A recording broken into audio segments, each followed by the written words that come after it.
Well, hello there, hyperspace! My name is Davontos, and it's time to get hyped because this is some Infinite Warfare gameplay.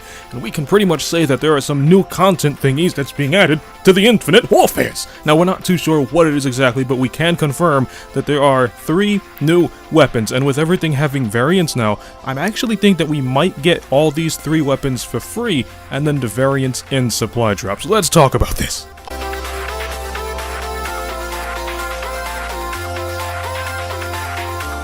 So we have all 3 names of all of the weapons that's coming to Infinite Warfare. We're starting off with the RVN Assault Rifle. It's said to be full auto, and it's said to be akimbo, which means you carry 2 at the same time. So it's going to be a little weird if this gun is strictly akimbo, because I don't think there has ever been a gun in Call of Duty history that's strictly akimbo.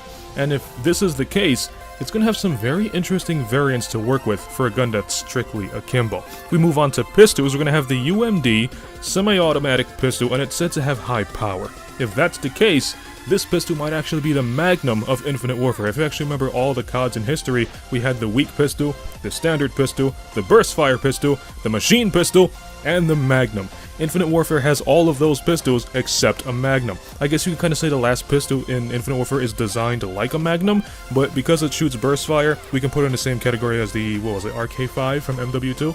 So it's more like a burst pistol than it is a Magnum. It looks like a Magnum, but it's just not a Magnum. So this UMD might actually be Infinite Warfare's version of their Magnum. And finally, we have a melee weapon.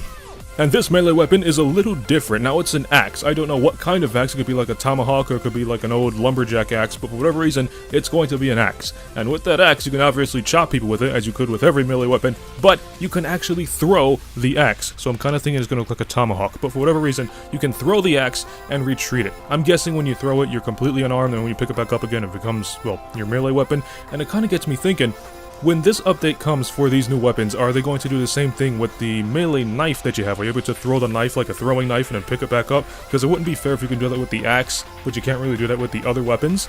And speaking of other weapons, it actually got me thinking on how are they going to give us these weapons. Now, we have the standard default weapon, and then we have all the variants that you can get from supply drops. Let's use the RVN Assault Rifle, that new akimbo one that I just spoke about.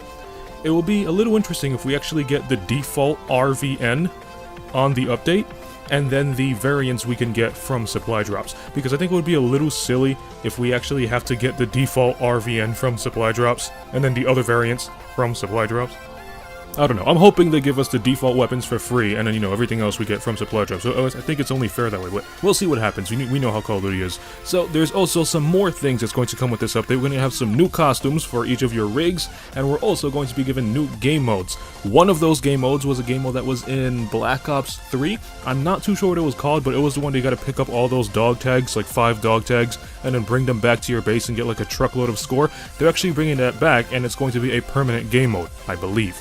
And there's just a lot of information that's going around Infinite Warfare. Call of Duty hasn't confirmed anything. All this is just from speculation and from supposed leaks on Reddit. So take all of this with a grain of salt. However, those 3 weapons, they were found in the game's code. And if those were actually found in the game's code as what it claims it was, it's going to be a little weird not to include it unless they were actually like older guns that were supposed to be in the game but just aren't. And finally, we have variants for the score streaks. Now let's use the Scarab, for example. You have the default Scarab that explodes, and before it blows up, it lets out this blue mist that freezes anybody near it, and then it blows up. You have variants for the Scarab. One of them emits this large radius of blue mist that freezes everybody around it, but the explosion is small. And then you have another one that doesn't have any blue mist whatsoever, but the explosion is huge. It's going to be kind of balanced for the score streaks. I think it's going to be a little unfair if they're all from supply drops. Maybe you can purchase them with salvage. But we'll see what happens when the update comes. So if you like this video, punch that like button with a mighty force. You can follow me up on Twitter at DavontosMan. And as always, I'll see all of you in the next video. Have a nice day.